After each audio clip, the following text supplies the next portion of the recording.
Good evening and welcome. I am Azazel, and this is part 2 of Japan's most haunted train ride. When we last left off, we had just passed through the Kozukobara execution grounds, and were headed towards our next haunt, Jokanji, the final resting place of the women of the Yoshiwara Red Light District. It's an unfortunate story of exploitation, suffering, and ultimately death, and while Jokanji is meant to give those unfortunate souls some respite that they did not get in life, stories of paranormal encounters and ghostly ladies of the night seem to indicate that for some, rest never came. Today on Ghostly Japan.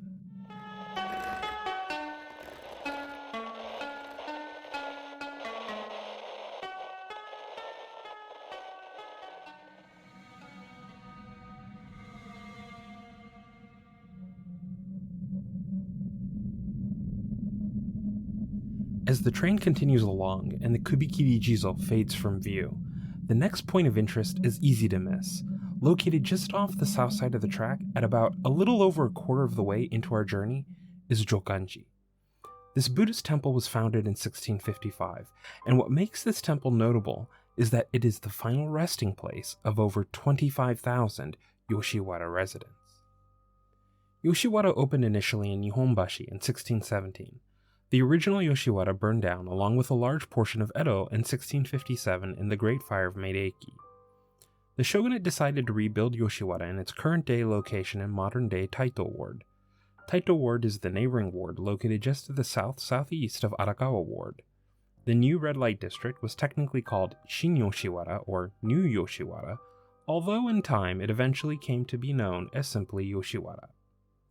This Yoshiwara might be familiar to anime fans of the show Demon Slayer, as Yoshiwara is the setting of the entertainment arc.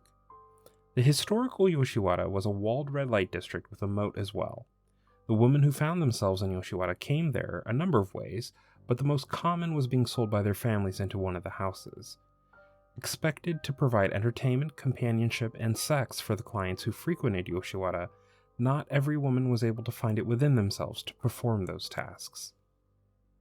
The records show that some of the women would suffer emotional breakdowns, others reacted in a hostile manner to the clients, or some would resort to stealing from them. Whatever the case, if a woman was deemed unsuitable for sex work in the brothel, she would instead be put to work performing other duties, such as cooking or cleaning.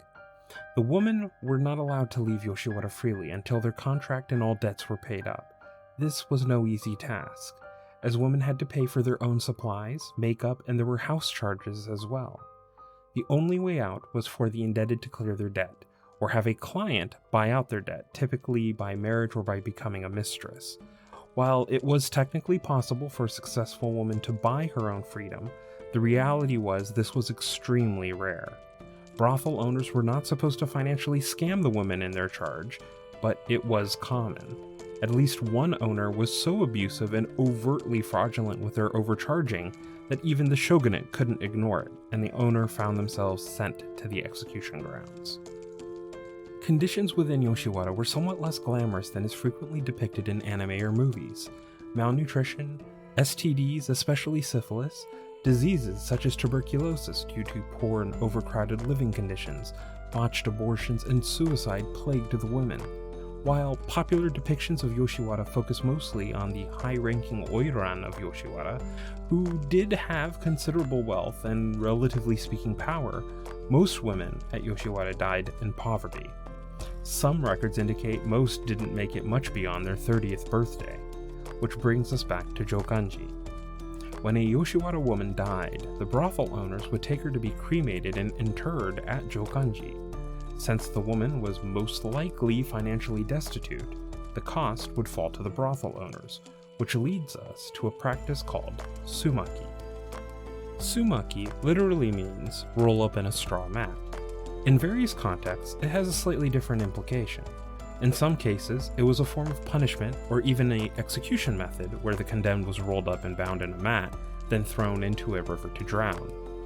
Sumaki as practiced at Yoshiwara, however, was where the deceased woman from Yoshiwara was stripped of her clothing, then wrapped in a straw mat and dropped unceremoniously and anonymously on the street outside of Jokanji. Officially, this was a sort of posthumous punishment for women who had broken the rules of Yoshiwara. These rules included performing sex work outside of the official red light district, stealing from clients, running away, abusing opium, breaking a contract sworn to the gods to be upheld, participating in a suicide pact, or having an affair. Having an affair in this context was more akin to breaking a contract. What this refers to is that if a client became fond of a particular woman, he could pay to enter into a more exclusive arrangement with her. So in this case, it meant the woman had relations with someone outside of that arrangement. There are sources that allege the use of sumaki at Jokanji is overly exaggerated, and that most of the women were given a more respectable burial. However, given the anonymous nature of sumaki coupled with the financial incentive it gives to less scrupulous brothel owners, one can't help but wonder, especially given that the woman in question can't exactly refute the claim that they broke some rule on the account of them being, well, dead. If that wasn't bad enough, Yoshiwara of the Edo and Meiji period also had natural disasters to contend with. Edo was especially vulnerable to fire due to the construction materials of Japanese buildings, but additionally, Yoshiwara suffered disproportionately during fires. In an attempt to encourage compliance with the order to restrict sex work to the red light district, the shogunate exempted Yoshiwara from responding to fires in the wards and neighborhoods surrounding it, as was typically expected. This also meant, though, that the fire brigades of Yoshiwara's neighbors placed a lower priority to assisting Yoshiwara in turn. Yoshiwara was also a walled compound with only 2 points of egress. Coupled with their anemic firefighting capability, the result was catastrophic for Yoshiwara's residents. In 1855, the Great Ansei earthquake devastated Edo. Over 1,200 people in Yoshiwara, with over 530 of them being recorded as sex workers, died in the quake and ensuing fires. Jokanji was overwhelmed with corpses, and the decision was made to bury them all in a mass grave. After the Ansei earthquake, Jokanji started to be nicknamed Nagekomi Dera, Throwaway Temple. It should be noted Jokanji is not the only temple with this nickname. There are a handful of temples in Japan that carry the same nickname. The thing that ties them all together is they are temples where sex workers are interred. In 1923, during the Great Kanto earthquake, 490 women drowned to death in a small pond, attempting to escape the flames that erupted after the earthquake. The Yoshiwara area also suffered during the firebombing of Tokyo during the Second World War. After each calamity, Yoshiwara was rebuilt and business resumed as before. In 1956, the prostitution prevention law was passed, officially making prostitution illegal in Japan. The law came into effect on April 1, 1957, officially ending the 340-year history of Yoshiwara as a red light district.